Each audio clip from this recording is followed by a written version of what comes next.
Katie Lucas, Commonwealth, Virginia, and I'd like to reserve the right to yield my remaining time to Delegate Parrott from Kentucky. That is your right. Although I think that this proposal has great intentions and that scholarships should be available to those who wish to go to college and cannot afford it and would like to enlist in programs such as this, I think that this proposal has major flaws. Number one, the author stated that the GPA would be based on a weighted system. Each school has a different way of weighting. Some schools weight it based on advanced placement, other schools weight on honor. It would be completely infeasible to do this statewide.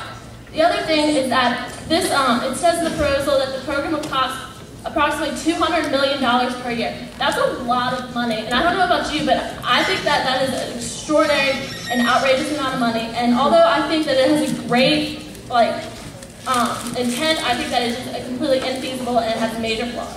I yield the remaining time to Delegate Parrott. Haley Perry, representing the Commonwealth of Kentucky. Although I do applaud the author's intent, there are just statistics that make this proposal infeasible. One, this will affect 0.16% of government jobs within the public sector. However, this will affect 0.3% of the education budget.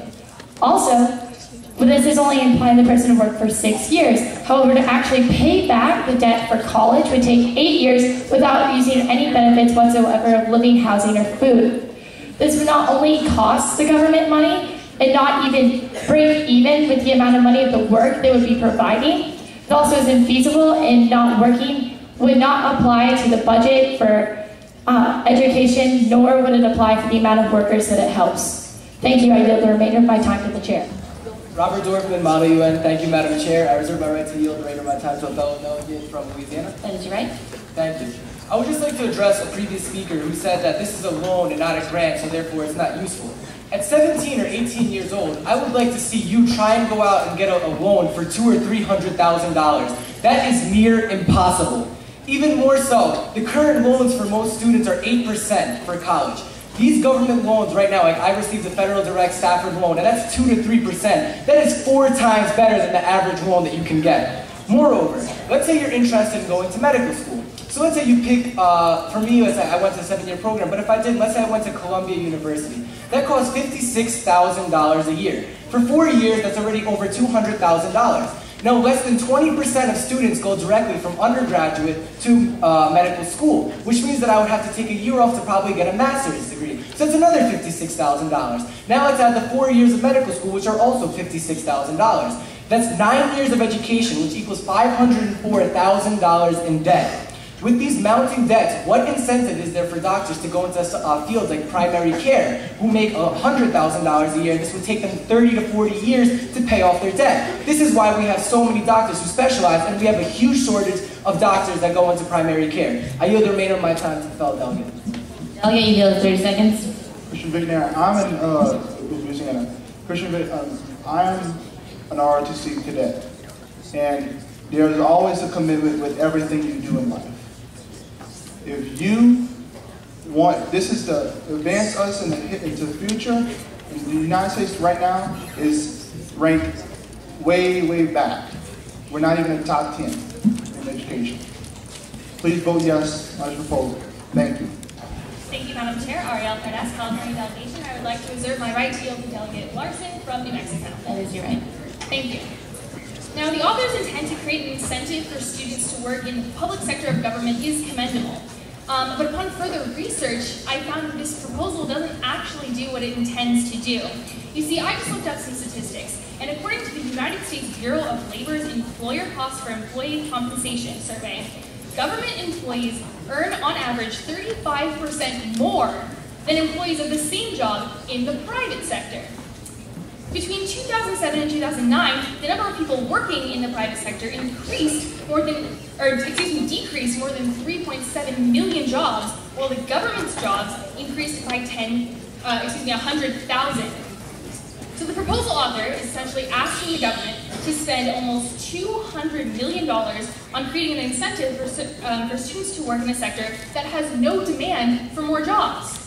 $200 million could be better spent on supplying FAFSA to students who need it. Students that actually could go into the private sector and fulfill the demand that exists there. A demand does not exist in government service. Now, a previous delegate's calculation, if a previous delegate's calculations are correct, and this actually does cost 17 times more than expected, this will effectively take educational money away from where it could be better spent. ROTC works great because there's a demand for soldiers in the United States. But according to my research, which I think the author may have looked over incorrectly, there is no demand for this in the public sector of government, and therefore the proposal should certainly not pass. Thank you. I yield my time to Michelle again. You've yielded 15 seconds. Hey, Emily Larson, New Mexico. First of all, I would like to say these kids are going to do well no matter where they go. I think we could better use these funds in the Department of Education in helping out the primary... Thank you, Delegate. Time. The requirements, this is not forcing schools to accept students. The school still has to accept the students on their own terms. Also, with the GPA, there was an issue with weighting. Schools already deal with this. They get applicants from all over the country, and they already have to make it work. Also, this is not slavery.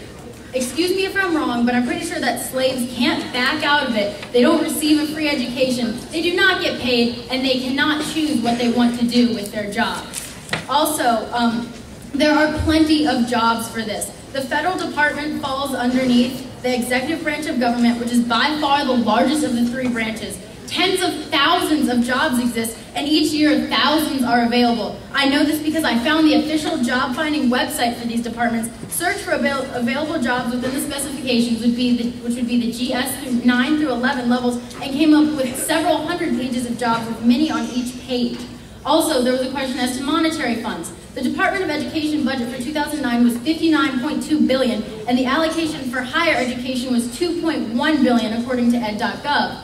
I got this number that I have in my proposal by adding together full tuition for a cost of 4 years at Harvard for 3,000 students. Now, not all students will go to Ivy League schools. Many will choose to go to public schools or other private liberal arts schools. Also, not all will choose to stick with the program. As with ROTC, there are many more who get the scholarship than those who finish. Also, Congress will be able to decide how many scholarships will be distributed annually. That is in my proposal.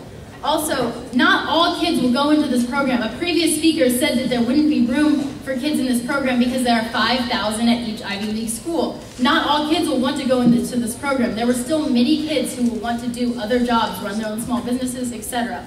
Also, let me restate the benefits.